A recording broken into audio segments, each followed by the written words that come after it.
नमस्कार दोस्तों, स्वागत है आप सभी का एग्ज़ाम डी में। एग्ज़ाम डी तैयारी एग्ज़ाम की। दोस्तों, इस वीडियो लेक्चर में हम लोग पढ़ेंगे पॉलिटिकल साइंस एमडीसी पेपर।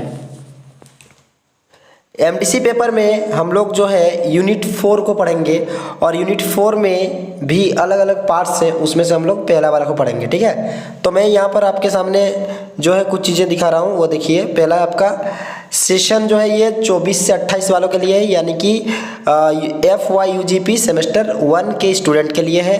और आपका सब्जेक्ट है political science MDC multi disciplinary course. ठीक है, ये सेमेस्टर 1 और 2 दोनों के लिए है। ठीक है, अगर आप सेमेस्टर 2 में है और आपका MDC पेपर है तो भी आपको यही पढ़ना पड़ेगा, और अगर आप 1 में है तो आपको तो पढ़ना ही है सब। ठीक है, तो सेमेस्टर 2 वाले इस पर कमेंट ना करें कि सर हम लोग क्या MDC वाला करा दीजिए, वो दोनों सेम ही है। ठीक है, आप इसको पढ़ लीजिए, यही वाला आपका उधर भी आएगा। तो यहाँ पर आप देख सकते हैं कि मैंने यहाँ पे सिलेबस लिखा है, और सिलेबस में जो है बहुत सारे पॉइंट्स हैं, लेकिन मैं यहाँ पर आपको पहला वाला जो पॉइंट है जिसका नाम है, पहला वाला पॉइंट का जिसका नाम है सिटीजन चार्टर। ठीक है, जो सिटीजन चार्टर है यानी कि जिसे जन सुविधा बोलते हैं, उसको बताऊंगा। तो यहाँ पर देखिए, ये मूल रूप से हिंदी में बताया गया है। ठीक है, इंग्लिश में नहीं बताया गया है। तो यहाँ पर सिलेबस जो इंग्लिश में था, इसलिए उसको जो है यहाँ पे इंग्लिश में लिखे हैं। तो यहाँ पर अभी मैं आपको सिर्फ पहला वाला पॉइंट को एक्सप्लेन करूँगा।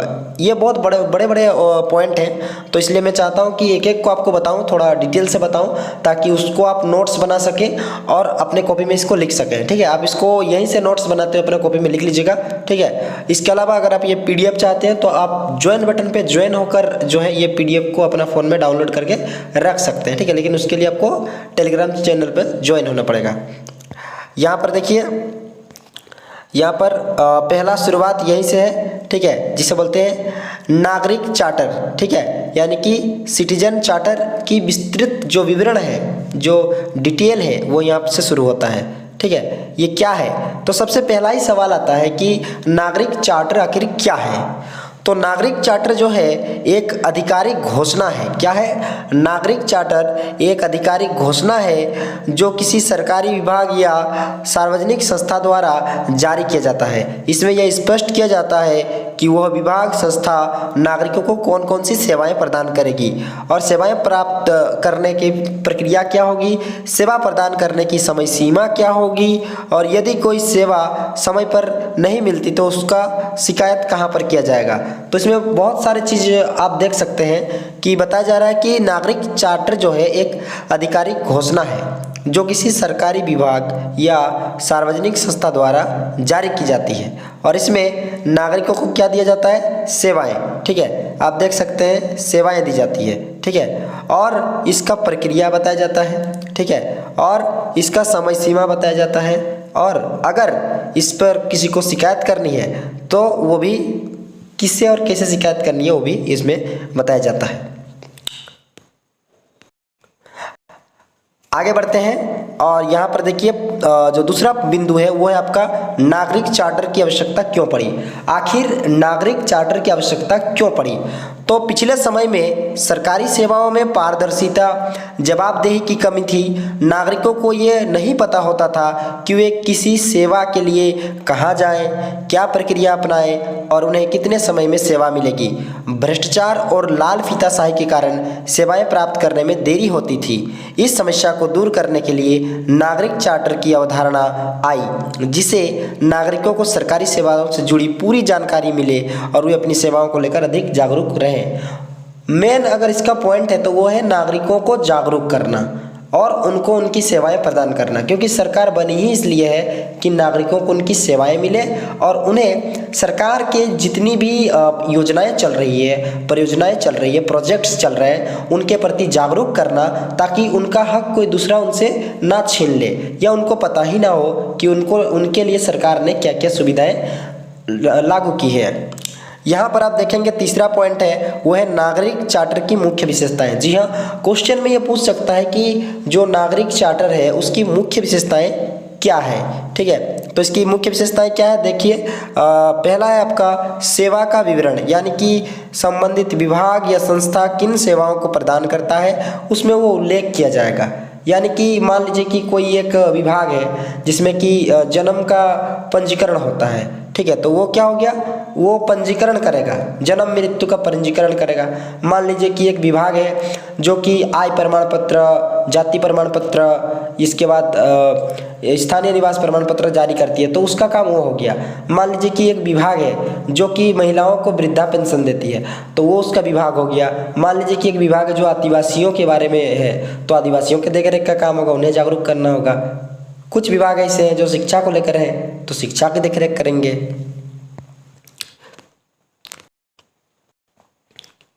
अब आगे बढ़ते हैं। दूसरा है आपका सेवा प्राप्त करने की प्रक्रिया। तो नागरिकों को ये जानकारी दी जाती है कि वे सेवाएं कैसे प्राप्त कर सकते हैं, इसके लिए क्या दस्तावेज आवश्यक होंगे और कहाँ आवेदन करना होगा।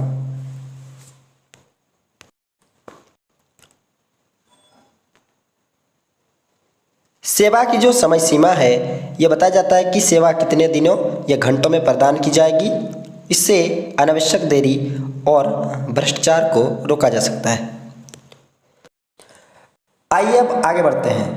अगला है जो वो है चौथा, उत्तरदायित्व, यानी कि अकाउंटेबिलिटी क्या है।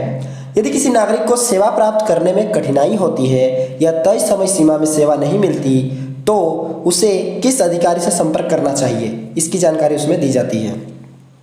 इसके अलावा पांचवा बिंदु है शिकायत निवारण प्रणाली। यह बताया जाता है कि अगर नागरिकों को सेवाएं सही तरीके से नहीं मिलती तो वे अपनी शिकायतें कहां और कैसे दर्ज करा सकते हैं, इन शिकायतों का समाधान कितने समय में किया जाएगा। ठीक है, तो ये आपने समझा। अब इसके लाभ देखिए। ठीक है, तो नागरिक चार्टर के जो लाभ होते हैं वो है सरकारी सेवाओं में पारदर्शिता, यानी ट्रांसपेरेंसी। ठीक है, सरकारी सेवाओं में पारदर्शिता का मतलब होता है कि सरकार जो भी सेवाएं देती है वो पूरी तरीके से किस प्रकार बनी, किन के लिए बनी, कब तक के लिए बनी, कब ये बंद हो जाएंगी, उसको बोलते हैं पारदर्शिता। ठीक है, सरकारी विभागों और नागरिकों के बीच विश्वास बढ़ता है, यानी सरकारी जो विभाग होते हैं और जो देश के नागरिक होते हैं उनके बीच एक विश्वास बढ़ता है। इससे सेवाओं में तेजी यानी इफिशियंसी आती है, क्योंकि हर सेवा की एक निश्चित समय सीमा होती है। सेवाओं में तेजी आती है और एक निश्चित समय सीमा में सेवा समाप्त हो जाती है। भ्रष्टाचार, जिसे करप्शन कहते हैं, उसमें कमी आती है और नागरिकों को, क्योंकि नागरिकों को ये जानकारी होती है कि उन्हें सेवाएं कब और कैसे मिलनी चाहिए, इसलिए करप्शन कम होता है। नागरिकों को सरकारी सेवाओं से जुड़ी सभी जानकारी एक ही स्थान पे मिलती है। ठीक है, तो यहाँ पर हम लोगों ने पढ़ा। अब आइए जानते हैं कि नागरिक चार्टर के कुछ उदाहरण। ठीक है, नागरिक चार्टर के जो उदाहरण है वो है, पहला आपका है रेलवे का नागरिक चार्टर। इसमें बताया जाता है, क्या बताया जाता है, टिकट बुकिंग, रिफंड, ट्रेन में सफाई, सुरक्षा आदि, ये सारी सेवाएं इसमें आती है। तो इसको बोलते हैं रेलवे का जो नागरिक चार्टर है, यानी सिटीजनशिप, जो सिटीजन चार्टर है। बिजली विभाग का क्या है, इसमें नया कनेक्शन लेने की प्रक्रिया बताई जाएगी, बिल कैसे जमा कर सकते हैं और अगर कोई शिकायत हो तो उसको कहाँ दर्ज कर सकते हैं।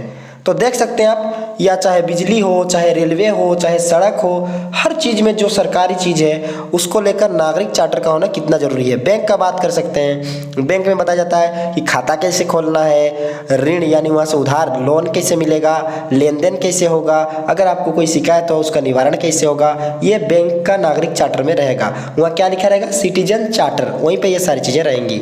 डाक विभाग में जाते हैं तो उसमें speed post, money order, parcel सेवा आदि के नियम और समय सीमाएं दी जाती है। भारत में नागरिक चार्टर की स्थिति कैसी है, तो अगर इसे आप एक जीके के तौर पर ले सकते हैं, एमसीक्यू में आ सकता है कि भारत में नागरिक चार्टर की शुरुआत 1997 में प्रशासनिक सुधार और लोक शिकायत विभाग यानी कि DARPG द्वारा की गई थी। कब की गई थी, 1997 को। किसके द्वारा, प्रशासनिक सुधार और लोक शिकायत विभाग, जिसे DARPG कहते हैं। अब तक कई सरकारी विभाग और राज्य सरकारों ने नागरिक चार्टर लागू कर चुकी है ना, वो सरकारें कर चुकी है लागू। और लोक सेवा गारंटी अधिनियम, जिसे बोलते हैं पब्लिक सर्विस गारंटी एक्ट के तहत कई राज्यों ने नागरिक सेवाओं की समय सीमा तय कर दी है। और डिजिटल इंडिया अभियान के तहत भी ये अब ऑनलाइन हो चुका है, यानी कि जो भी नागरिक चार्टर है, नागरिक सेवा है, वो ऑनलाइन हो चुका है और ऑनलाइन के माध्यम से लोगों को अब सुविधाएं दी जा रही है। ठीक है, और हर चीज़ के बारे में ऑनलाइन जानकारी भी मिल रही है। 7वां नंबर में जो बिंदु है वो है हम लोग का नागरिक चार्टर से जुड़ी कुछ चुनौतियां। अब देखिए हम लोग ने उसके लाभ पढ़े, उसकी विशेषताएं पढ़ी, अब कुछ चुनौतियों के बारे में बातचीत करते हैं। तो चुनौतियां क्या है, ठीक है, कई सरकारी विभाग नागरिक चार्टर जारी तो करते हैं लेकिन उसे लागू नहीं करती है, पहली चुनौती है। दूसरी चुनौती क्या है, नागरिक को इसके बारे में अधिक जानकारी नहीं होती है, यानी नागरिक जो होते हैं उनको अपने इस जो चार्टर है यानी कि जो सेवाएं हैं उनके बारे में जानकारी होती ही नहीं है, ठीक है। शिकायत निवारण प्रणाली हर जगह प्रभावी नहीं होता है, यानी कि शिकायत करने पर भी जो वहाँ के ऑफिसर्स होते हैं वो उसको उतना जल्दी जो है निवारण नहीं करते।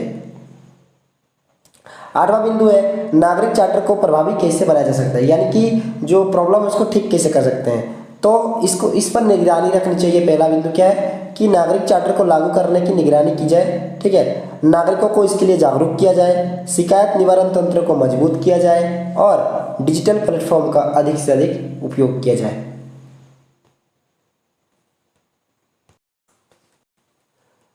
अभी हम लोग निष्कर्ष पे पहुंच चुके हैं। अब देखते हैं कि जितना हम लोग ने पढ़ा उसका निष्कर्ष क्या निकलता है। निष्कर्ष का मतलब होता है कि जो निचोड़ है वो क्या है।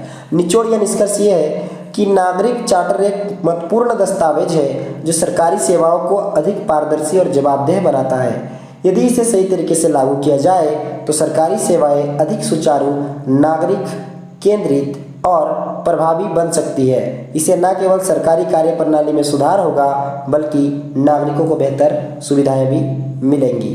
तो देखिए हम लोगों ने इस वीडियो लेक्चर में क्या जाना कि जो नागरिक चार्टर है, ठीक है, यानी कि जो सिटीजन चार्टर है नागरिक सेवा, वो क्या है, उसके लाभ क्या है, उसकी विशेषताएं क्या है, चुनौतियां क्या है, चुनौतियों को समाधान कैसे किया जाएगा, सारी चीज़ें इसमें बताई गई है। आप इसको अपना कॉपी में नोट डाउन कर लीजिएगा, उसे लिख लीजिएगा अच्छे तरीक़े से, और एग्जाम में अगर ये क्वेश्चन पूछेगा तो उसको उसी टाइप से लिखिएगा, पूरा का पूरा मार्क्स आपको मिलेगा।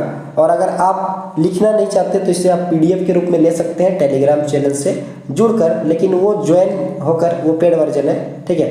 तो जो सक्षम नहीं है, जो कि नहीं चाहते पेड वर्जन लेना, वो लोग जो है कॉपी में इसको लिख लीजिएगा वीडियो को देख के, और जो उसे ले सकते हैं चाहते हैं तो वो जो है उसका पेड वर्जन ले लें और टेलीग्राम पे जो है इसके PDF को फ़ोन में डाउनलोड करके घर में भी आप उसे आराम से लिख सकते हैं। अदरवाइज आप इस वीडियो को देखकर इस चीज़ को लिख सकते हैं, ठीक है।